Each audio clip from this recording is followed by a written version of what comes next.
بسم اللہ الرحمن الرحیم۔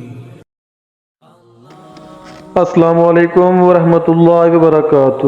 انہوں نے رسول اللہ صلی اللہ علیہ وسلم کو یہ ارشاد فرماتے ہوئے سنا، جب ایک بندہ مسلمان ہو جائے اور اس کا اسلام عمدہ ہو، یقین و خلوص کے ساتھ ہو، تو اللہ اس کے گناہ کو جو اس نے اسلام لانے سے پہلے کیا معاف فرما دیتا ہے، اور اب اس کے بعد کے لیے بدلہ شروع ہو جاتا ہے، یعنی ایک نیکی کے عوض 10 گنا سے لے کے اور ایک برائی کا اس برائی کے مطابق بدلہ دیا جاتا ہے، مگر یہ کہ اللہ تعالیٰ اس برائی سے بھی درگزر کرے اور اسے بھی معاف فرما دے، یہ بھی اس کے لیے آسان ہے۔